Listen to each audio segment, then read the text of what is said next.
सर्वशास्त्रमयी शिरोमणि भगवत कथा के इस पंचम सत्र में आप सभी श्रद्धालु जनों का हार्दिक अभिनंदन है, स्वागत है, स्वागत है, स्वागत है।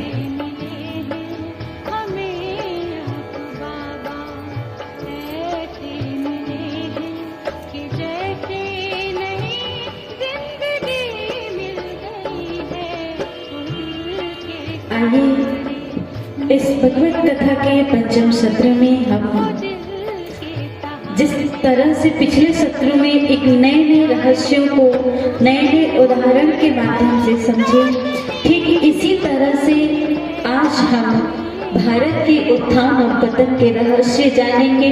हमारे धर्म ग्रंथों के अनुसार जिस तरह से कल सृष्टि की उत्पत्ति और विनाश का रहस्य हमने कल्प वृक्ष के अंदर जाना, पेड़ के द्वारा समझे, ठीक इसी तरह से आज इस भारत देश की महिमा जो संसार गाते नहीं थकता है और वेद में लिखते, पुराणों में लिखते और वर्णन करते लोग आज तक नहीं थके, उस भारत देश की हालत देखिए आज कि जहां पर नारियों की पूजा देवताओं से पहले होती थी, आज उस देश की नारियां असुरक्षित होती जा रही हैं।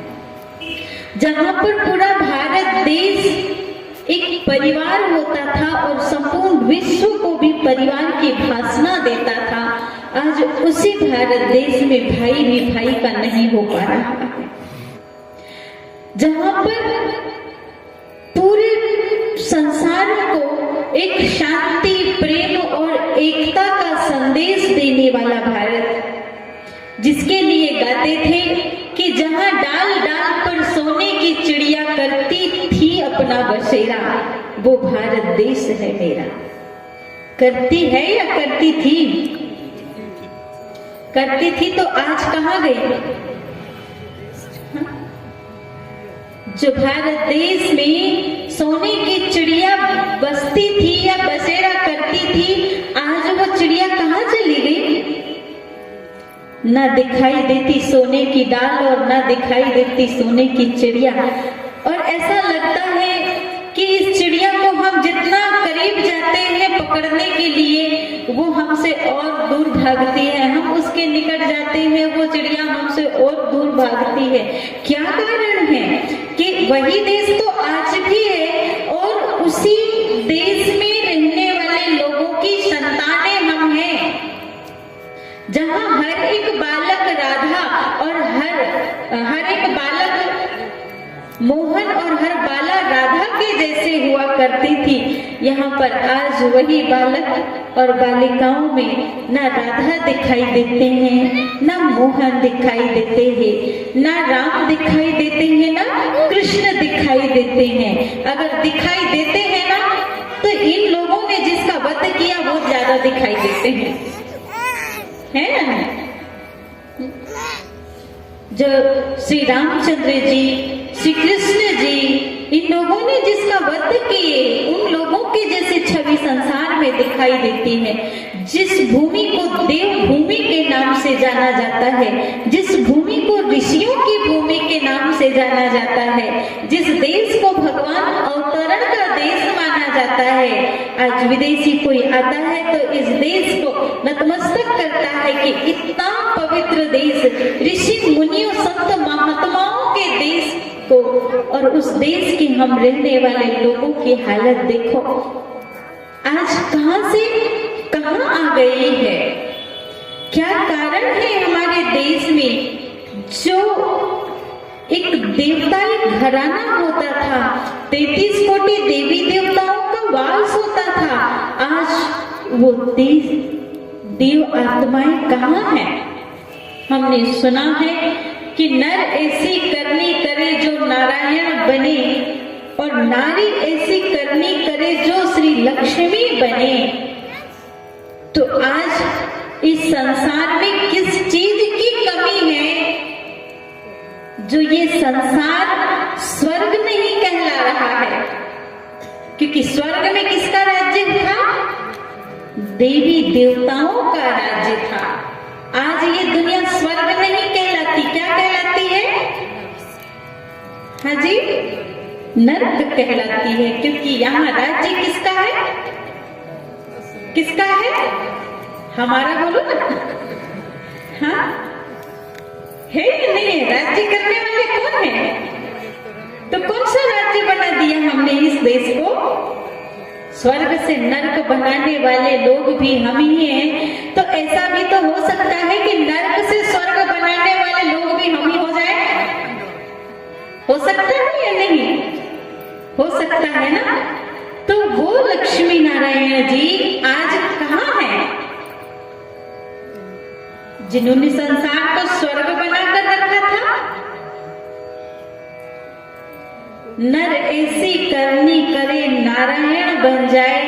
तो मुझे ऐसा लगता है कि ऐसा भी तो हो सकता है ना कि नारायण जी ने करनी ऐसी कर ली है कि वो नर बन गए।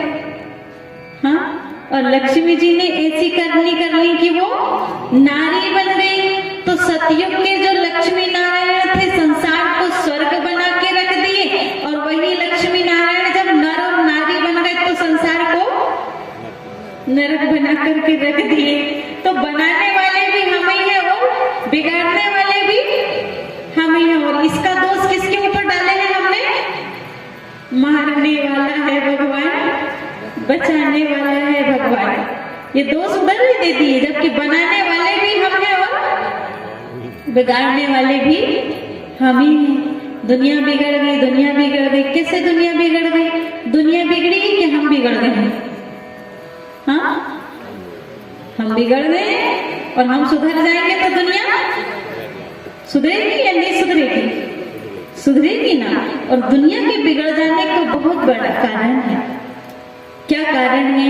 आज भगवत कथा के माध्यम से तो हम जानेंगे ही जानेंगे, लेकिन रामायण की भी एक बड़ी सुंदर कथा है। हमारे वेद शास्त्र ग्रंथों ने संसार को संवारने के लिए बहुत सुंदर उपदेश दिए, लेकिन हमने इन ग्रंथों की कथाओं को केवल टाइम पास, मनोरंजन या सतवचन महाराज तक सीमित रखा है। इसे आचरण में नहीं ला पाए। इसीलिए तो आज इन ग्रंथों से जो संसार का और समाज का कल्याण संभव था, वो संभव काम हमने नहीं कर पाए हैं, असंभव कर दिया है। तो अब ये कथा के माध्यम से हो सकता है कि वो काम हमारा संभव हो जाए, कि जो हमारे ऋषि मुनियों की आस थी और जैसा आचरण वो इस समाज में देखना चाहते थे, शायद इस कथा के माध्यम से हमारे अंदर वो ताकत आ जाए, ताकि हम उस उम्मीदों को, उस आस को हम पूरा कर दें। हम सभी ने बड़े गहरे भाव के साथ सुना है आज तक कि मनुष्य 84 लाख योनियां भोगने के बाद मानव देह की प्राप्ति होती है। इसीलिए इस मानव देह की प्राप्ति जो दुर्लभ है बताया, उसमें कहते हैं कि हीरा जन्म अमोल है, कौड़ी बदले जाए, पाप की गठरी सर पर और अंत समय पछताए। इस समय में जो कई जन्मों के पापों का बोझ आत्मा पर है, उसे भी हम भगवान की याद करके नहीं उतारे तो अंत समय में पश्चाताप के सिवा हमारे पास कुछ नहीं होगा। लेकिन 1,84 है हमारे ग्रंथों में, 1,84 नहीं लिखा, 1,84 लिखा है। और हम सभी जानते हैं कि एक शब्द के अर्थ अनेक होते हैं, और ये 1,84 का यथार्थ बोध भगवान उस समय करवा रहे होते हैं जिस समय अर्जुन के मन में विषाद और कायरता पनप रही होती है। विषाद प्रकट हो रहा है अपने ही परिवार वालों को देख करके। रणभूमि में अधर्म बढ़ रहा है, उस बात की भी तकलीफ है, लेकिन वो अधर्म बढ़ रहा है हमारे ही परिवार से, वो और बड़ी तकलीफ की बात है।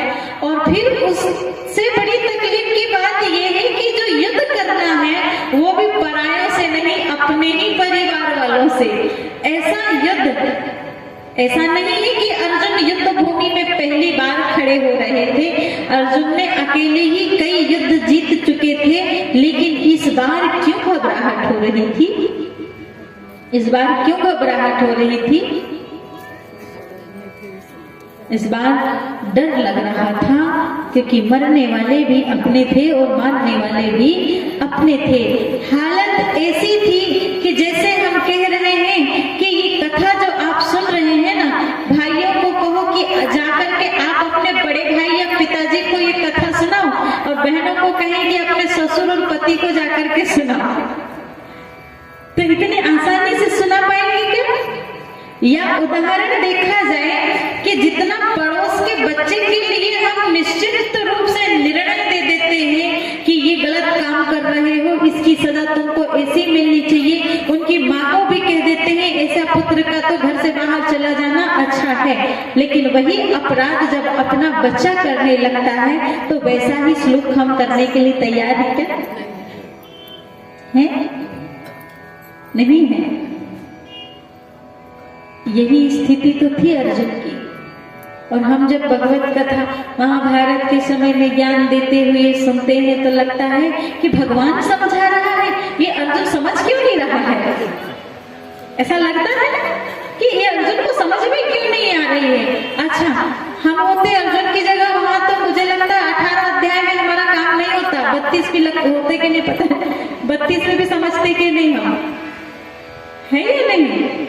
क्योंकि अर्जुन तो फिर भी हमसे विशाल बुद्धि वाले थे ना, हमसे ज्यादा पराक्रमी थे ना, तो 32 की जगह और पता नहीं कितने अध्याय बढ़ जाते हैं, और भी 18 तो हमारे लिए समझो कि एक प्रसाद होता, लेकिन परिवर्तन तो कितने अध्याय में होता नहीं मालूम। और हमें लगता है कि अर्जुन मानता क्यों नहीं है, तो हम भी तो कहाँ मानते हैं। क्या ये ज्ञान भगवान ने अकेले अर्जुन के लिए दिया क्या? भगवान अदृश्य है, यही अदृश्य महाशक्ति तो अर्जुन को दिखाई नहीं दे रही थी, क्योंकि सामने केशव दिखाई दे रहे थे, और वो केशव का कौन सा रूप था? साधारण मानव वाला रूप था। साधारण मानव वाला कैसा रूप था अभी हम जानेंगे सीढ़ी के चित्र के द्वारा। भारत के उत्थान और पतन की कथा इन 84 जन्मों के अंदर है, तो वास्तव में शास्त्रों में 1,84 लिखा है, 1,84 नहीं जाएगा। 1,84 गीत है ना, लख का मतलब होता है, मुख्य रूप से देखा जाए तो 3-4 अर्थ होते हैं। लख मतलब देखना, लख मतलब लक्ष्य, लख मतलब लाख, और लख मतलब अनंत भी होता है। तो यहाँ पर भगवान अर्जुन को कहते हैं कि अर्जुन अपने 84 जन्मों को लख मतलब देख कि तेरे अंदर कितना पराक्रम था, तू कितना कीर्तिमान था, तू कितना शौर्यवान है, कितना धर्म का पक्षधर है। फिर ऐसे समय में तेरे अंदर ये विषाद, ये कायरता क्यों प्रकट हो रही है? क्योंकि श्रेष्ठ व्यक्ति के द्वारा ये उसके आचरण में शोभा नहीं देती। और इस तरह से ग्रंथों में जो बात आई है 84 लाख की, वो 1,84 है, और 1,84 मतलब 84 जन्मों को देखने की है। मानो हर जन्म में हम कितने शौर्यवान, शक्तिशाली, कीर्तिवान, आदर्श और धर्म के रक्षक बने थे। ये बात भगवान अर्जुन से बार बार कहते हैं, और इसी बात को कहा भगवत कथा के अंदर कि सुदर्शन चक्र चला। सुदर्शन चक्र की विशेषता है कि जब ये सीधा चलता है तो दुश्मन का गला काटता है, और जब ये उल्टा चलता है तो अपना खुद का गला काट देता है। ऐसा चक्र भला ये कैसे चलता है कि सीधा चलने से दुश्मन का गला और उल्टा चलने से खुद का गला कट जाता है। ये भी तो बड़े आश्चर्य की बात है ना। सुदर्शन चक्र, और वो है अपने ही जन्मों का चक्र। कई जन्म जो हम ले चुके हैं, हम कितने आदर्श थे, हम कितने उच्च देवताई सूर्यवंश घराने के थे। जन्म मरण का चक्र लगाते लगाते हम यहाँ आ गए। हमारे में आज क्या कमी है, कौन से दुर्गुण हमारे में भरे हुए हैं, इन रहस्यों को हम नहीं समझ पाते हैं। और स्वदर्शन चक्र का उल्टा घूमना मतलब परदर्शन होता है। परदर्शन और प्रदर्शन, प्रदर्शन जो दिखावा के लिए किया जाता है और प्रदर्शन जो दूसरे के अवगुणों का रात दिन चिंतन करके निंदा और ग्लानि की जाती है।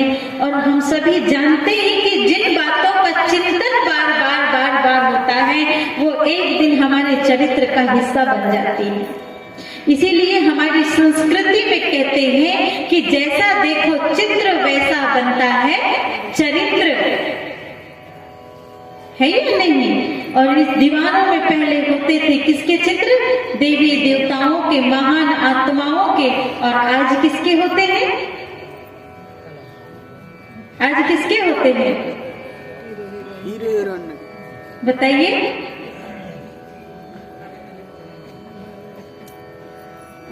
किसके होते हैं आज के समय में चित्र, हीरो हीरोइनी के। सलमान खान, शाहरुख खान और अजय देवगन और अक्षय कुमार, रवीना टंडन, ऐश्वर्या राय, है ना। और सीनरियों में और कुछ लिखा रहता है। अब आज के माता पिता, किसी ने अपने बच्चे को लक्ष्य दे रखे क्या कि हमको दुर्गा सरस्वती जैसे बनना है, माँ सीता के जैसे बनना है? कोई चाहता है कि वैसा ड्रेसअप करें, वैसे संस्कार सिखाएं, या अपने बच्चे को एक महान आत्माओं के संस्कार दें, चाहे विवेकानंद जी के, चाहे राम जी के, चाहे कृष्ण जी के, चाहे जितने भी धर्म पिता हैं वो सब भी आदर्श हैं। धर्म पिता भी आदर्श हैं, चाहे वो जीसस क्राइस्ट हो, चाहे महात्मा बुद्ध हो, चाहे वो मोहम्मद पैगंबर साहब हो। ये हमारे जितने साधारण तो नहीं है ना, इन पे कभी डाउट नहीं करना, क्योंकि इन्होंने संसार को आदर्श बातें सिखाई है। डिफेक्ट था लोगों में, लेकिन लाद दिया गया है धर्म पिताओं पर, क्योंकि सामने कमियों को लोग अपनी बताना नहीं चाहते ना, और देखना भी नहीं चाहते हैं। इसीलिए जो फेमस होता है उसके ऊपर लाद दिया जाता है। इन पे नहीं करना डाउट कभी भी। लक्ष्य है, किसी ने दिया। आज ऐश्वर्या राय ने ऐसी ड्रेस पहनी है तो हम भी अपनी बेटी को ऐसी ड्रेस पहनाएंगे, लेकिन कभी ये सोचा कि सीता जी ने इतना त्याग किया अपनी कुल की मर्यादा को बचाने के लिए, तो हम भी अपने बच्चे को त्याग सिखाएं? आया विचार कभी मन में? कभी नहीं आता, क्योंकि मेरा बच्चा त्याग ना करे। हर किसी को चाहिए, इस संसार में हर कोई जरूरत महसूस कर रहा है कि देश को आज चंद्रशेखर आजाद जैसे लोग चाहिए, भगत सिंह जैसे लोग चाहिए, विवेकानंद जैसे लोग चाहिए, लेकिन मेरे घर नहीं, मेरे पड़ोसी के घर चाहिए। क्यों? क्यों? क्योंकि त्याग की बारी आए तो मेरा क्यों करे, पड़ोसी का करे ना, है ना। यही विचार मन में आता है कि मेरा नहीं करना चाहिए, क्योंकि हमने जब त्याग ही नहीं सिखाया तो हमारी संतान का इतना ऊंचा भाग्य हम कहाँ देख सकते हैं। जो भाग्य हम देखना चाहते हैं, जितना त्याग होता है उतना ऊंचा हमारे जीवन का भाग्य बन ही जाता है। बनाने की जरूरत फिर नहीं पड़ती, त्याग अपने आप हमारा सुंदर भाग्य रचने लगता है। तो भगवान 84 जन्मों की कथा में बता रहे हैं कि अपने 84 जन्मों को लख, मतलब अपने 84 देख इस संसार में मानव के अधिकतम 84 और कम से कम एक जन्म भी हो सकता है, लेकिन मन में विचार आ रहा होगा कि मनुष्य 84 लाख योनि भोगने के लिए अन्य योनि में जाता है अपने पाप कर्मों की सजा भोगने के लिए, यही विचार आता है। अच्छा, अगर मनुष्य 84 लाख योनि में अपने पाप कर्मों की सजा भोगने के लिए जाता है तो कितनी योनि? 84 लाख। कितनी बड़ी संख्या है ये? कितनी बड़ी संख्या है? 84 नहीं, 4000 लाख अलग है। 100,000 का 1 लाख और 84 लाख, यहाँ 4000 लोग भी इस प्रांगण में मुश्किल से आएंगे, है ना, बहुत कंजस्टेड होगा। अब बताइए 84 लाख योनि कितनी होती? मानव योनि एक ही को देख लो कितनी संसार में कोने कोने में बसी है। धरती पे घर बनाने को नहीं मिल रहा है तो ऊपर छत कितनी दूर तक जा रही है, हाँ, ताकि एक आग भी गिरे तो पूरे जितने रह रहे हैं 1000 लोग एक बिल्डिंग में सबका स्वाहा हो जाए एक ही बार। ऐसे मानव योनि की तो अन्य योनि अगर इस संसार में आ जाए तो क्या हाल होगा? फिर आकाश में, हवा में इतनी, जल में इतनी लाख, अच्छा इतनी योनियां हैं भी ना, तो 84 लाख छोड़ो, 4 लाख योनि के नाम बताओ जरा। 80 लाख बाकी अलग छोड़ दो, अभी बाद में पूछेंगे उसके नाम। 4 लाख योनियों के नाम बताएं जरा, पसीना छूट जाएगा, इतनी ठंड भी लग रही है तो। हाँ, वास्तव में 184 योनि है, 184 नहीं है। और अन्य योनि में मनुष्य पाप कर्मों की सजा भोगकर अगर आ गया है तो मानव का जीवन परफेक्ट होना चाहिए, इधर कोई कमी नहीं होनी चाहिए। माना कोई अमीर और कोई को खाने का दाना नहीं है, नहीं, कोई करोड़ों के बंगले में रहता है तो कोई रोडे में रह रहा है, कोई मिनरल वाटर पी रहा है तो कोई गड्ढे का पानी पी रहा है, कोई मटर पनीर खा रहा है तो कोई सूखा नमक खा रहा है, कोई एरोप्लेन में चल रहा है तो किसी को चलने के लिए चप्पल भी नहीं। ये अंतर क्यों है फिर इस संसार में? ये अंतर क्यों है? आज बचपन से अगर किसी व्यक्ति को हम देखते हैं कि कोई शरीर साथ नहीं दे रहा, शरीर कमजोर है, या कोई चल नहीं पा रहा है, कोई बोल नहीं पा रहा है, कोई देख नहीं पा रहा है, कोई सुन नहीं पा रहा है, और जब हमारी नजर उस पर पड़ती है तो हम क्या कहते हैं? बेचारा किस योनि, किस जन्म के पाप भोग रहा है। निकलता है ना, बेचारा किस जन्म के पाप भोग रहा है। किस जन्म के मतलब, किस जन्म के मतलब? पिछले जन्म के ना। इस जन्म में तो पाप कर्म करते देखा नहीं, क्योंकि बचपन से वो उस कर्म करने लायक था नहीं। तो किस जन्म के मतलब पिछले जन्म के। और पिछले जन्म में क्या बन के पाप कर्म करा होगा उसने? पक्षी, पशु, पेड़ पौधा, कीड़ा मकोड़ा, क्या बन के किया होगा पाप कर्म उसने? मनुष्य बन के। और मनुष्य बन के अगर 84 लाख योनियां भोग करके आ गया तो इधर ये क्या कर रहा है? इधर क्या कर रहा है? इसका मतलब ये है कि मनुष्य अपने पाप कर्मों की सजा अन्य योनि में नहीं भोगता, मनुष्य योनि में ही आकर के भोगता है। चाहे वो अच्छा कर्म करे, चाहे वो बुरा कर्म करे, मनुष्य मनुष्य ही बनता है। आज जितनी भोगना मनुष्य योनि में है, इतनी भोगना अन्य योनियों में दिखती है क्या? दिखती है? मुझे तो किसी योनि में नहीं दिखती। आज हमको मनुष्य योनि में भोगना देखो किस तरह की भोगते हैं। हमारा जीवन तो बहुत अच्छा है, हमारे जीवन के लायक खाने पीने घर मकान की व्यवस्था है, लेकिन भोगना ये भोग रहे हैं कि अगले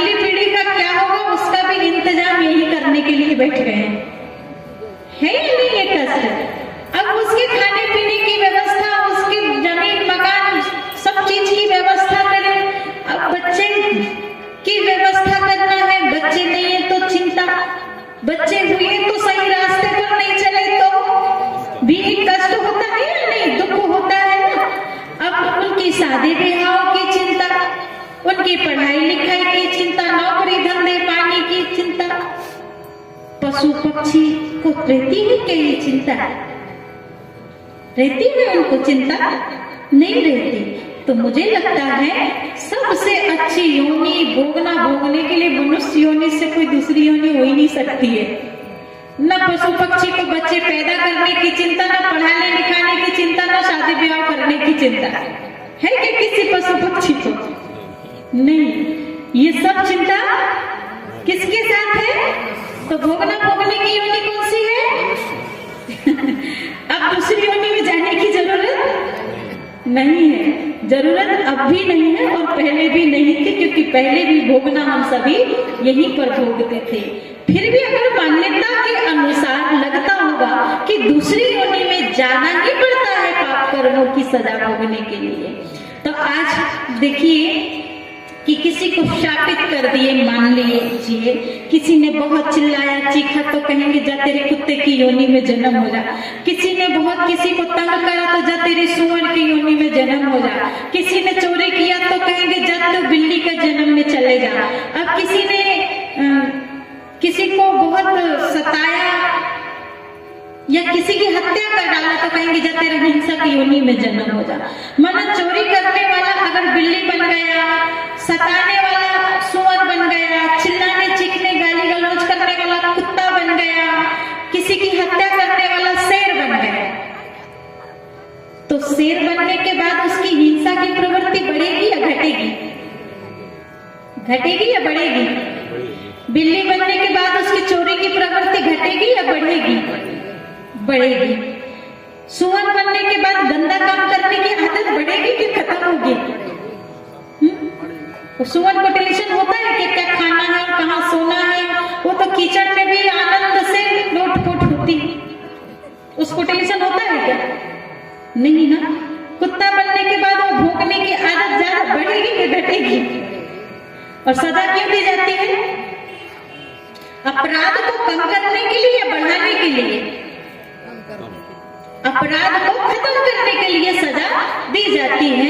और दूसरी योनि के में जाने के बाद अगर अपराध खत्म ही नहीं हो रहा है तो जाने की क्या जरूरत है? ये तो और भी बढ़ रहा है ना, बढ़ रहा है या नहीं? ये तो ऐसी हालत हो गई जैसे कोई अपराधी को जेल में डालते हैं। अब जेल में डाले तो उसमें क्या है, अलग अलग क्वालिटी की कहें, है ना, अलग अलग दुष्कर्म पाप कर्म करने वाले लोगों को अलग अलग कटघरे में डाल दिया जाता है। अब माना कि 10 चोर पकड़े गए और 10 चोरों को अगर एक कटघरे में बंद कर देंगे तो वो 10 चोरों के बीच में आपस में बातें क्या चलेगी? क्या चलेगी कि तू कैसे पकड़ा गया, तू कैसे पकड़ा गया, तू कैसे पकड़ा गया। तो यहाँ पर ये समझ में आता है कि 10 प्रकार से चोरी किए तो पकड़ में आ गए। अब वो जेल से निकलने के बाद कौन सा तरीका अपनाएंगे? ये 10 तरीके को छोड़ के अपनाएंगे, 11वां तरीका खोज निकालेंगे। और 11वें तरीके से खोज निकालेंगे, इसलिए जेल में जाने के बाद आज अपराधी सुधरता कब है, बिगड़ता चोर बन के जाता है और महाचोर बन करके निकल के आता है। और फिर पुलिस वाले और आम जनता की समझ से बड़ा हाथ मारता है। ये तो इस टाइप की बात हो गई, लेकिन विधाता की अदालत ऐसी नहीं होती ना। इंसानों की अदालत एक अलग चीज है और विधाता की अदालत अलग चीज है। यहाँ गवाह की जरूरत नहीं है, यहाँ हमारे कर्म का रिकॉर्ड ही हमारे लिए सबूत होता है। और मानव योनि में ही आकर हमें अच्छे और बुरे कर्मों की सजा भोगनी पड़ती है। मनुष्य को दूसरी योनि में अपने कर्म पाप कर्मों की भोगने के लिए नहीं जाना पड़ता है। इसीलिए आज 84 लाख को समझेंगे हम कि कैसे शुरुआत में ये भारत देश सोने की चिड़िया था और क्या कारण था कि भारत देश आज सोने की चिड़िया से दूर हो गया या चिड़िया यहाँ से दूर हो गई। इसका रहस्य 9वें अध्याय के अंदर बड़े सुंदर शब्दों में हमें मिलता है कि त्रिविद्या सोमपा पूत पापा यग्रे इष्ट्वा स्वर्गंतिम प्रार्थन्ते ते पुण्य असाध सुरेंद्र लोकम अशंति दिव्यान दिवी देव भोगान ते तम भुक्त्वा स्वर्ग विशालम पुण्य छिन्ने मृत्युर्लोकम विशंति। भगवान कहते हैं कि हे अर्जुन, इस संसार में तीनों वेदों का ज्ञान अर्जन करने वाली, जो मेरे ही यज्ञ के द्वारा संसार के स्वर्ग के सुखों को भोगने वाली, मेरे यज्ञ के द्वारा पुण्य को प्राप्त करने वाली देवकुल की आत्मा स्वर्ग के सुखों को भोगती है, और स्वर्ग के सुखों को भोगते भोगते जब पुण्य क्षीण हो जाते हैं, क्षीणे पुण्य मृत्युर्लोकम विशंति, मतलब पुण्य कर्म जब क्षीण हो जाते हैं तो वही देवकुल की आत्मा मृत्यु लोक में आकर के वास करने लगती है। अब अमर लोक और मृत्यु लोक क्या है, इस बात को समझना है। अमर क्या है? अमर क्या है इस संसार में? ना ये देह अमर है, ना देह से जुड़ी हुई बातें अमर है, ना ये ईंट सीमेंट मिट्टी की दीवारों के घर अमर है, ना ये प्रकृति भी अमर है। ये भी परिवर्तन होती है, परिवर्तन प्रकृति में होना ही है, उसका स्वभाव ही है। अमर है तो हमारी आत्मा है, और आत्मा की अमरता का एहसास जिनको है वो है देवात्मा। देवता को कभी कहते हैं कि मर गए? नहीं कहते, शरीर का त्याग हुआ कहते हैं। क्या कहते हैं? शरीर का त्याग करते हैं, क्योंकि आत्मा मरती नहीं है, और हम आत्मा को भूल गए हैं, अमरता को, और आत्मा की अनुभूति नहीं है हमें, इसलिए हम कहते हैं मेरा फलाना मर गया। कहते देवताओं को ये शब्द शोभा नहीं देता, और इंसानों को ये शब्द दिख रहा है, थोड़ा चल जाता है। शोभा तो इंसानों को भी नहीं देता, क्योंकि जब ज्ञान आत्मा का हो जाता है तो हमें पता है कि हम मरने वाले नहीं हैं। नष्ट वही चीज होगी जो हमको थोड़े समय के लिए मिली है। थोड़े समय के लिए मिला है ये शरीर, क्या परमानेंट मिला है? हाँ, थोड़े समय के लिए मिला है ना। और थोड़े समय से मिले हुए शरीर से देखो अटैचमेंट कितना हो गया है। ऐसे अपना समझ बैठे हैं इसको, जैसे इसको छोड़ना ही नहीं कभी। 4 दिन की प्रीत जगत में 4 दिनों के नाते हैं, पलकों के पर्दे गिरते ही सब नाते मिट जाते हैं। जिन पर रक्त बहाया जलसम वे ही जल में बहाते हैं, और घर के स्वामी के जाने पर घर की शुद्धि कराते हैं। स्वामी के जाने के बाद शुद्धि कराते हैं, जिसको मेरा मेरा मेरा मेरा कहते हैं। अब इस मेरा को कौन है? जितने से प्रेम है ना हमको इस संसार में, चाहे वो व्यक्ति हो, चाहे वो वैभव हो, चाहे वो वस्तु हो, ये सब पेपरमेंट की तरह है, परमानेंट कोई नहीं है। ये परमानेंट जानते हैं कैसी होती है? जानते हैं? तो ये जो चल रहा है अपना अविनाशी अखंड यज्ञ जो भगवान के द्वारा रचा गया है, जिसे संपूर्ण संसार के परिवर्तन का काम भगवान ने सौंपा है, उसी को एक रुद्र यज्ञ कहा जाता है। और उस रुद्र यज्ञ के अंदर मनुष्य अपने जीवन के दुर्गुणों की आहुति को डालता है, और जो जीवन की आहुति को दुर्गुणों की आहुति डालता है, उसका जीवन दुर्गुणों से मुक्त, मतलब देवताई संस्कार उसके इमर्ज हो जाते हैं, वही देव कुल में जाने के लायक तैयार होते हैं। और जो भगवान के यज्ञ के द्वारा आत्माएं शुद्ध हुई हैं, वे शुद्ध आत्माओं का निवास होता है सतयुग। सबसे ऊपर जो दिख रहा है पीला वाला हिस्सा, वो पीले हिस्से में देखिए, उसे कहते हैं सतयुग। और वो सतयुग का समय कल हमने बताया था कि सुख सागर में देवता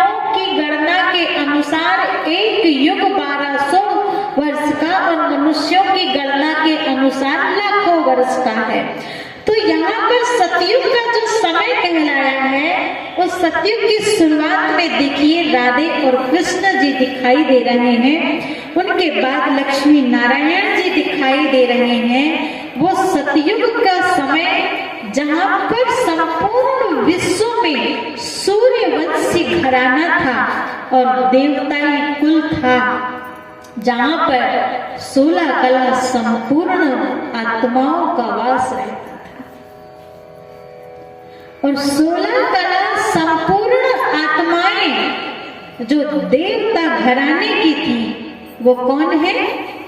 श्री कृष्ण जी। श्री कृष्ण जी कितनी कला वाले हैं? 16 कला।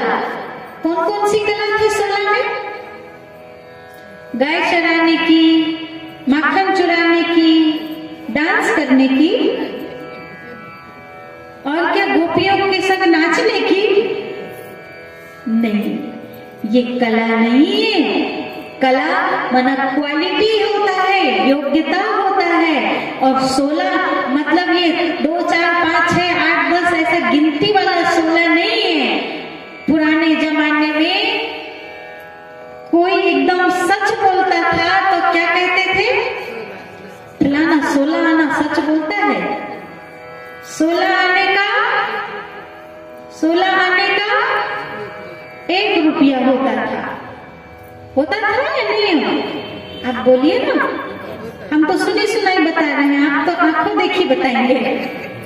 हाँ, तो 16 आने का 1 रुपया। चंद्रमा को कहते हैं आज 16 कला से सज गया है पूरा। माना 16 कला मतलब एक ये संपूर्णता की निशानी है, जिनके जीवन में कोई भी कमी नहीं थी, कोई दुख नहीं था, कोई अशांति नहीं, कोई कलह कलेश नहीं, कोई दुर्गुण नहीं। ऐसे 16 कला से संपूर्ण देवता का इस धरती में 16 की 16 कला के साथ 8 जन्म हुए, जिसकी यादगार में हम जन्माष्टमी मनाते हैं। हम कहते हैं अष्टमी को कृष्ण जी का जन्म हुआ तो नवमी को राम जी का। तो ऐसी सेटिंग तो नहीं कर लिए थे इतने कि तुम एक दिन पहले जाओ और दूसरे दिन हम चले आएंगे। हाँ, नहीं ना, ये 8 के 8 जन्म पावन थे। देखो ऐसी पावन जन्म कि इस संसार से कब से आए इस संसार में, कब से वो अपने अपने स्थान पर चले गए, लेकिन ऐसा जन्म हुआ उनका कि उनकी तस्वीरों को रख रख के आज तक उनके जन्म का उत्सव मनाते हैं। हमारे जन्म का उत्सव मना रहे हैं कोई? ऐसा कोई नहीं मना रहे तो खुद ही मना रहे, ऐसा हो गया है ना? क्यों? हमारा जन्म उत्सव का कारण कब बनेगा? हमारा जन्म औरों के उत्सव का कारण कब बनेगा? ऐसे कर्म, ऐसे लक्षण, ऐसी कला अपने अंदर होगी तो हमारा भी जन्म संसार उत्सव के रूप में मनाएगा। नहीं तो इधर पैदा हुए इधर मर गए, पता ही नहीं चलेगा कि कितने आए और कितने गए। होता है ये नहीं? इस संसार में हमारे जैसे कई आए और कई चले गए, पता ही नहीं है हमें कितने आए और कितने चले गए, क्योंकि ऐसा कर्म ही नहीं करे कि मरने के बाद जिंदा रह सके और हमारा जन्म किसी के लिए उत्सव बन जाए। इसीलिए पूर्वजों ने कहा कि ऐसी करनी कर चले, इस संसार से जाने के लिए ऐसी करनी कर चलो, जब तुम हंसो जग रोए। और ऐसे इस संसार में जब हम आए तो हम रोए और जग हंसा। इस संसार से जाओ तो जग रोए और हम हंसे। इसीलिए संसार में कर्मों का महत्व है और कोटेशन बना कर्म ही पूजा है। कर्म ही पूजा है तो हम सब कर्म करते हैं ना? कर्म करते हैं ना? तो जो कर्म करते हैं वो पूजा के लायक है क्या? देखो भाई, जो भी कर्म हम कर रहे हैं अभी, हर कोई करता है, बिना कर्म के तो जीवन हमारा नहीं है। तो पूजा के लायक है कि अपने एकाध कर्म? कौन से काम की पूजा करें हम? हाँ, हमारे कौन से काम की पूजा हो? ऐसा नहीं कि हमारे कर्मों की पूजा करने के लिए संसार को त्याग करके जाना पड़ेगा या कोई बड़े मंच में खड़े होकर के अपनी बात कहनी पड़ेगी। अगर झाड़ू का भी काम कर रहे हैं, पोछा का भी कर रहे हैं, बर्तन भी मांज रहे हैं और घर का भी कर रहे हैं तो वो भी पूजा के लायक हो सकता है, लेकिन उसमें वसुधैव कुटुंबकम की भावना होनी चाहिए। हमारे झाड़ू लगाने का कर्म भी विश्व कल्याण की भावना से हो तो वो कर्म भी हमारे लिए संसार के लिए महान है। उस कर्म से भी सतयुग की स्थापना हो सकती है, क्योंकि सतयुग के लिए भी तो शुद्धता चाहिए या नहीं चाहिए, शांति चाहिए या नहीं चाहिए, प्रेम चाहिए या नहीं चाहिए। परंतु देखो, जिस दिन हमारा काम ज्यादा हो जाए और भोजन लेट मिले, उस दिन हमारा रूप देख लो कैसा होता है। सारे घर वालों का कल्याण तुरंत ही कर डालते हैं, है ना नहीं? अब बताओ, पूजा के लायक है क्या कर्म? हाँ, घर वाले कोई चीज कहीं रख के तो देख ले, फिर जिस दिन हमें काम ज्यादा हुआ हो, जितने दिन की भरी है पूरी भड़ास उसी दिन निकल जाती है। तो फिर हमारे कर्म की पूजा कौन करेगा बताओ? हाँ, कोई नहीं करेगा ना। तो ऐसे श्री कृष्ण जी के 8 जन्म हुए जो भगवान के यज्ञ से शुद्ध हुए। अच्छा देखो कि इस दुनिया में जैसे विवेकानंद जी प्रख्यात हुए, गांधी जी हुए, ये लोग बचपन से महान थे क्या? नहीं, इन लोगों ने पैदा होने के बाद अपने जीवन के महत्व को समझा और अपने जीवन को समाज कार्य में लगाया, तब ये महान बने। परंतु राम जी, कृष्ण जी, देवी शक्ति, ये बचपन से पूजनीय हो। इनने कब कर लिया ऐसे कब? ये बचपन से पूजनीय है ना। बड़े बड़े ऋषि मुनि इनके दर्शन करने आते थे। तो दुनिया में तो कर्म की पूजा हुई है, अब बचपन से पैदा हुए हैं, इन्होंने कर्म कब कर लिए ऐसे जो बचपन से महान हो गए? कब करे होंगे? देखो, कर्मों का फल मिलता है ना हर किसी को। कर्मों का फल मिलता है या नहीं? चाहे अच्छा या बुरा, जैसा कर्म वैसा फल देगा भगवान, आज नहीं तो निश्चित कल। मुझे लगता है देवी देवता जो बचपन से महान थे ना, उन्होंने उसके पैदा होने वाले जन्म के पहले वाले जन्म में उन्हें कर्म कर लिए होंगे, और तब वो कैसे रहे होंगे? किस रूप में रहे होंगे? देवी देवता, नर और नारी के रूप में रहे होंगे, और नर और नारी बनकर के ऐसी करनी करे कि बचपन से वो लक्ष्मी और नारायण बन गए, माना पूजनीय दिव्य गुणों को धारण करने वाले बन गए। तो हम भी तो कौन है अभी? नर और नारी हैं, और हमारी करनी को इतना सुधार लें कि बचपन से अगला जन्म हमारा महान हो जाएगा।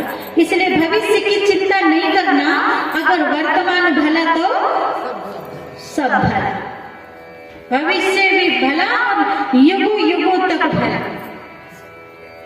अब देखिए, ऐसे 1250 साल में कृष्ण जी के लिए कितनी गौवें चराए कहते हैं? 9 लाख गौवें चराए। इतने बड़े राजा के घर में चरवाहा नहीं था क्या, जो खुद गाय चराने जाएंगे? आपको 5 गाय चराने को बोले ना दिन भर? हाँ, 9 लाख तो क्या 9 गाय चराने में समझ में आ जाएगी? दिन भर 2-4 दिन चराएंगे तो। और 9 लाख गाय, यहाँ से सागर जितनी लाइन लगाए तो पता नहीं और आगे चले जाएगी। मुझे लगता है सागर से सिवनी पहुंच जाएगी। हाँ, तो भी 9 लाख की गिनती पूरी होगी या नहीं समझ नहीं आता है। गौ का मतलब ग्रंथ हमारे प्रतीकात्मक शैली से लिखे गए हैं। हम इसको सामान्य समझ लेते हैं। बड़े गहरे भाव लिए हुए हैं हमारे ग्रंथ। देखिए, कृष्ण जी ने 9 लाख गौवें चराए। चराने का मतलब केवल घास चराना नहीं है, चराने का मतलब बहुत अच्छा है। चराना मतलब पालना करना होता है, और गौ मतलब आत्माएं हैं। गौ मतलब पवित्र आत्माएं। गौ आत्माएं, पवित्र आत्माएं, 9 लाख आत्माएं ऐसी थी जैसे श्री कृष्ण जी 16 कला संपूर्ण थे और वहां के राजा बनकर के उनकी परवरिश की। अब देखिए, श्री कृष्ण जी के बचपन की तस्वीर हमको हर जगह मिलती है, लेकिन युवा काल की तस्वीर कहीं देखने को नहीं मिलती। क्यों? जवानी में कृष्ण जी नहीं रहे होंगे क्या? और लक्ष्मी नारायण जी के बचपन की तस्वीर नहीं दिखती, उनके गृहस्थ जीवन की तस्वीर दिखती है हमेशा। तो ये क्या इतने बड़े बड़े पैदा हो गए होंगे? नहीं। तो फिर क्या मामला है कि लक्ष्मी नारायण जी कौन है, इनका बचपन कहाँ है, हमने आज तक खोजे ही नहीं। इनका बचपन है राधे और कृष्ण के रूप में। लक्ष्मी नारायण व्यक्ति का नाम नहीं, जैसे प्रधानमंत्री व्यक्ति का नाम है या गद्दी का नाम है? गद्दी का। हाँ जी, गद्दी का। गद्दी का नाम है, सीट का नाम है। और जो योग्यता हासिल करता है, बहुमत हासिल कर ले, उस गद्दी का मालिक बन जाता है। ऐसे सतयुग की राजाई की गद्दी का नाम है लक्ष्मी नारायण, जिनको चतुर्भुज रूप में हमने पूजा है। और उस गद्दी पर स्वयंवर के बाद उनको बिठाला जाता है, तो राधे कृष्ण जी ही लक्ष्मी नारायण बनते हैं। जो राधे कृष्ण बचपन से कितना प्रेम करते हो और आगे उनका गृहस्थ जीवन ना बसे, ऐसा संभव नहीं है ना। भरोसा नहीं हो रहा होगा ना? होता है? नहीं होता। हमें पता है कि इतना जल्दी तो कोई बात हमको हजम नहीं होती, और इसलिए हम सब हाजमोला साथ में लेके चलते हैं। अब देखिए, इस पंक्ति को सुनिए बड़े गौर से कि श्री कृष्ण गोविंद हरि मुरारी, हे नाथ नारायण वासुदेव। ये पंक्ति में एक ही देवता के नाम है क्या अलग अलग के नाम है? ये श्री कृष्ण गोविंद हरि मुरारी, हे नाथ नारायण, हे नाथ नारायण, हे वासुदेव। ये एक ही देवता के नाम है ना। इससे पता चलता है कि उम्र के अलग अलग पड़ाव में जैसे जैसे कर्म संसार के सामने आते हैं, वैसे वैसे इनके नाम संसार में प्रत्यक्ष होते गए। क्योंकि ये 16 कला वाले थे, तो 16 कला में कोई कमी थी ही नहीं। तो जिस रूप में संसार ने चाहा, उस रूप में ये मिलते गए। और इस तरह से इन्होंने उस रूप में गोपियों के साथ नृत्य भी किए। श्री कृष्ण जी की जितनी गोपी थी सब प्रेमिका थी। और बताते हैं कि जैसे कृष्ण बांसुरी बजाते थे, तो गोपियां सुध-बुध भूल करके बांसुरी सुनने आ जाती थी। तो आवाज जब घर तक जाती थी, तो घर में बैठ के क्यों नहीं सुनती थी?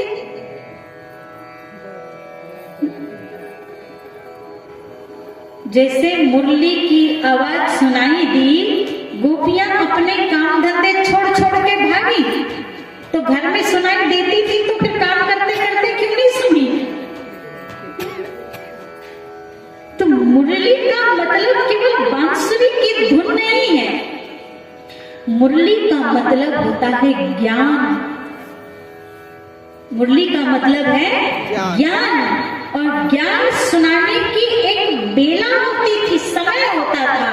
और काम धंधा करते करते देखा कि घड़ी का काटा उस जगह पे आ गया जहां पर ज्ञान बंटने का समय है। तो जैसी स्थिति में रहते थे, वैसे चले आते थे। और बताते हैं ग्रंथों में कि केशव कहते थे कि सब जैसी स्थिति में है वैसे ही मेरे पास चले आओ। तो लोगों ने इसका गलत अर्थ ले लिया कि कहते हैं कि गोपियों को केशव कहते थे कि निर्वस्त्र मेरे पास आओ। जो देवता 16 कला संपूर्ण हो, मर्यादाओं में बंधा हो, वो क्या ऐसी अश्लील बातें करेंगे कभी? हमें भगवत कथा के अंदर बार बार बताया जाता है, एक बार नहीं, ये देह नहीं, ये आत्मा हो तुम, और आत्मा ने इस देह को कैसे धारण किया है? एक वस्त्र की भांति। तो ये देह रूपी वस्त्र को भूल करके मेरे पास आओ। मतलब अगर ये देह रूपी वस्त्र याद रहा ना, तो इस देह रूपी वस्त्र के ऊपर आज कई नकाब और कई पर्दे चढ़े हुए हैं। कैसे कैसे नकाब और पर्दे हैं देखिए। किसी के अंदर पर्दा डला है कि मैं हिंदू हूँ, और किसी के अंदर डला है मैं मुस्लिम हूँ। किसी के अंदर डला है कि मैं सिख हूँ, किसी के अंदर ईसाई का पर्दा डला है। तो किसी के अंदर ऑफिसर का डला है, तो किसी के अंदर नेता का डला है। किसी के अंदर सुंदरता का डला है, तो किसी के अंदर धन संपत्ति का डला है। इसीलिए भगवान कहते हैं कि ये देह रूपी वस्त्र को बाहर निकालो, क्योंकि इस देह रूपी वस्त्र से जितनी बातें जुड़ी हुई हैं, इसका कनेक्शन भगवान से नहीं है। और तुम मेरे पास ऐसे ही चले आओ, मतलब देह रूपी वस्त्र का भान भूल करके आत्मा के रूप में चले आओ और गोपी बन करके आओ। गोपी एक होता है गौ, गौ मतलब होता है पवित्र, और यहाँ गोपी है। गो मतलब इंद्रिय और पी मतलब वश करना, नियंत्रण करना। तो जब भगवान के पास ज्ञान श्रवण करने के लिए जाओ, तो अपनी इन इंद्रियों को नियंत्रण में रख करके जाओ कि ये आंखें चंचलता ना करें कि किसने कौन सा श्रृंगार करके आई है और कौन सी कलर की साड़ी पहन के आई है, किसने आज माथे पे बिंदिया लगाई है, किस सिर पे लगाई है, ये ना देखो। क्या देखो? किसने अपनी इंद्रिय को कंट्रोल किया है। कथा में आने के बाद याद आया कि आज सब्जी में तो नमक ही नहीं डाला था।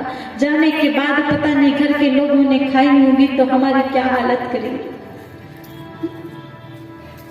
ये इंद्रियों की चंचलता है, चाहे वो जिह्वा हो, चाहे ये कान हो, चाहे ये आंखें हो, ये मुख हो, ये हाथ हो, कोई भी इंद्रिय को अपने वश में करके जब हम भगवान का ज्ञान श्रवण करते हैं, तो ये ज्ञान हमारे हृदय कुंड में बसता है।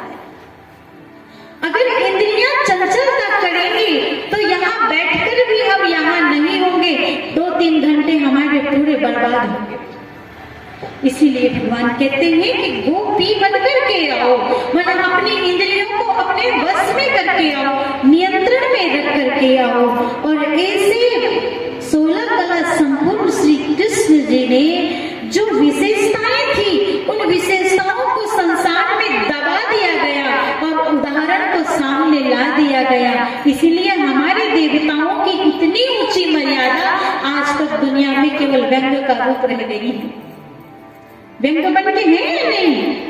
है या नहीं व्यंग के रूप में? वही कल हमने बताए थे, राधा ने मारी मिस कॉल, कान्हा बोले हेलो हेलो बता रहे हैं। ये नहीं बता रहे हैं कि इतनी मर्यादा में थे, इतना पवित्र उनका जीवन था, कोई संसार का आकर्षण उनको अपनी तरफ नहीं खींचता था, तो इधर मिस कॉल मारने की बात बता रहे हैं। अब बताओ, धर्म की जय हो, धर्म की जय हो करते हैं, धर्म की जय कर रहे हैं कि निंदा कर रहे हैं? जय। राष्ट्र नहीं बनता वादों से, इरादों से, ना ही जय जयकारों से, ना ही नवीन योजनाओं से, ना ही बढ़ते व्यापारों से, ना ही नवीन सड़कों से, ना ही नारेबाजियों से। राष्ट्र बनता है जनता के आचार विचार और व्यवहार से, और वो आचार विचार व्यवहार तो अलग रहा और माने मिसकाल। अब देवताओं सामने लाइए, नहीं तो आपको जो पसंद है मैं वही यहाँ से कहते जाऊं, तो फिर आपकी पसंद के अनुसार चलने के लिए मुझे अपना बहुत कुछ बदलना पड़ेगा। लेकिन अब मुझे तो इस संसार में वो करना है जो मेरी संस्कृति चाहती है, जो मेरा देश था और जो हमारे सनातन की मर्यादा बता रही है। अब किसी को अच्छा लगे तो ठीक, ना लगे तो ठीक, लेकिन काम तो उसी का करना है, काम तो उसी का करना पड़ेगा। तब तो युग परिवर्तन का इस काम में तीव्रता आएगी, क्योंकि अब मंद गति से चलने वाला समय नहीं बचा है। और इस तरह से धीरे धीरे 8 जन्म लेते ही कृष्ण जी, जिसकी यादगार में जन्माष्टमी मनाए, और इस संसार में 1250 साल में 8 जन्म लिए। और जैसे ही 1250 साल बीत जाते हैं, 16 कला से धीरे से इस संसार में कलाएं कम हो जाती हैं, 14 हो गई, और 9वीं पुण्य आत्मा आती है मर्यादा पुरुषोत्तम श्री रामचंद्र जी के रूप में।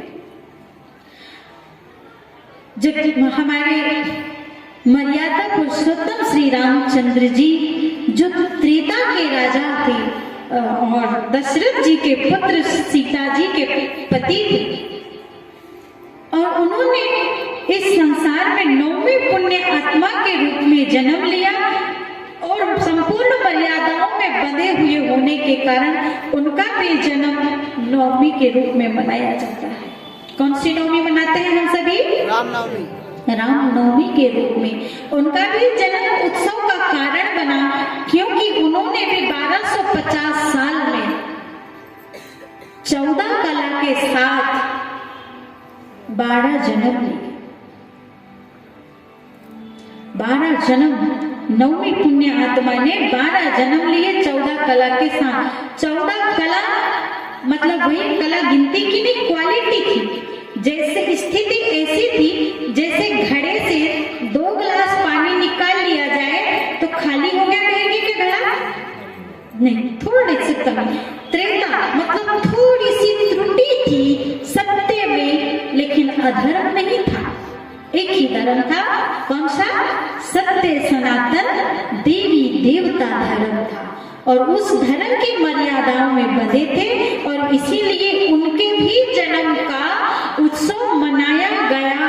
और इनके 1250 साल के समय में 12 जन्म में 33 करोड़ आत्माएं ब्रह्मलोक से धरती पे उतरी, और जितनी भी आत्माएं उतरी सब देवताई घराने की थी। इसीलिए हमारी संस्कृति में कितने देवी देवता है? कितने देवताओं की जय?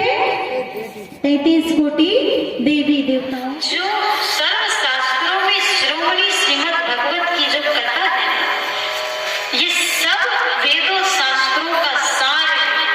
वैसे तो समय हो गया और हलचल काफी बढ़ गई है, तो मुझे ऐसा लग रहा है कि अब छुट्टी मिल जानी चाहिए ना? ठीक है, जाना तो चाह रहे हैं, बैठना तो यहाँ भी है, लेकिन बैठ तो पूरा टाइम यहाँ सकते नहीं, तो घर भी जाके जवाब देना पड़ेगा ना। इसीलिए आज की इस भगवत कथा सप्ताह को 5वें सत्र को हम यहीं पर विराम देते हैं। ओम शांति। आइए, इस संसार रूपी रंगमंच पर भगवान ने मुझे प्रथम बार जब भेजा था, तब मैं आत्मा रूपी सीता कितनी पवित्र और अग्नि रूप में थी, और इस संसार के जन्म मरण का चक्र लगाते लगाते इस संसार में आकर के अपने आप को, अपने अग्नि रूप को भूल करके इस संसार के कितने मायावी मृत तृष्णा के पीछे पड़ करके मैंने अपने राम को अपने आप से दूर कर दिया है। मैंने अपने लक्ष्मण को अपने आप से दूर कर दिया है और ना जाने अपनी संस्कृति की कितनी मर्यादाओं को मैंने लांघ डाला है। आज मुझे एहसास हो चुका है कि मैं आत्मा रूपी सीता। आज मेरे जीवन में इतना दुख क्यों है? आज मेरा मन इतना अशांत क्यों होता जा रहा है? क्योंकि मैं सीता मृग तृष्णा के मायावी जाल में फंस चुकी हूँ। हे मेरे राम, अब मुझे समझ आ चुका है कि ये संसार एक मायावी है और जो कुछ मुझे इस संसार में एक दिखाई दे रहा है, जो एक तृष्णा को जन्म दे रहा है, ये सब कुछ एक न एक दिन नष्ट हो ही जाएगा। हे मुझ सीता के राम पिता परमात्मा शिव बाबा, अब मुझे पूर्ण रीति से समझ आ गया है कि आप ही मेरे पिता हो, आप ही मेरे गुरु हो, आप ही मेरी माता हो, आप ही मेरे सखा हो। जैसे आपने मीरा से वादा किया, साथ निभाया, जैसे आपने अर्जुन से साथ निभाया, जैसे आपने माँ सीता का ख्याल रखा, जिस तरह से द्रौपदी का ख्याल रखा, हे पिता परमात्मा, मैं भी तो वही आत्मा हूँ और मेरी मदद करने के लिए आपको आना ही होगा। आज से मेरे जीवन का जो कुछ भी हिस्सा मेरे पास है, ये तन, एक एक इंद्रियों को मैं आपकी सेवा में लगाऊंगी। मेरे पास जो कुछ धन है, इस धन का जो हिस्सा आपके लिए है, ये आपकी सेवा में लगाऊंगी। और ये मन जो संसार में भटक रहा था, उसे समेट कर आप में मन लगाऊंगी। हे भगवान, जैसे द्रौपदी ने चीर से बांधा था, आज से मैं आपको अपने प्रेम के बंधन में बांधूंगी, ताकि आप मेरे लिए, मेरी मदद के लिए हर जगह, हर संभव प्रयास, जहाँ मैं पुकारूं वहाँ पहुँच जाए। आज से मुझे एहसास हो चुका है कि किसी का जन्म महान नहीं, कर्म महान होता है और मेरे कर्म ही मेरा भाग्य बदलने वाले हैं। तो आइए भगवान से जो हम वादा कर रहे हैं, इस वादे को पक्का करते हैं और इस भारत को केस में भरपूर करें। सभी मगन हो जाएं कि भगवान हमें इस भारत को स्वर्ग बनाने के लिए क्या शिक्षा दे रहे हैं।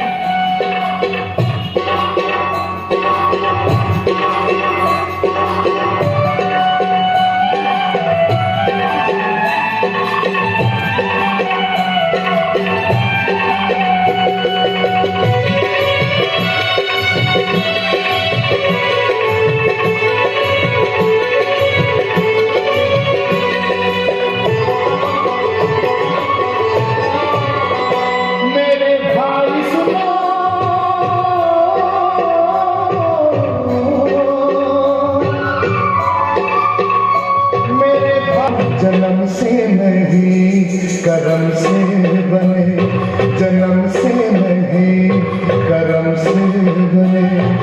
तकदीर की लंबी लकीर, तकदीर की लंबी लकीर। जन्म से नहीं कर्म से बने, जन्म से नहीं कर्म से बने।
करम से बने।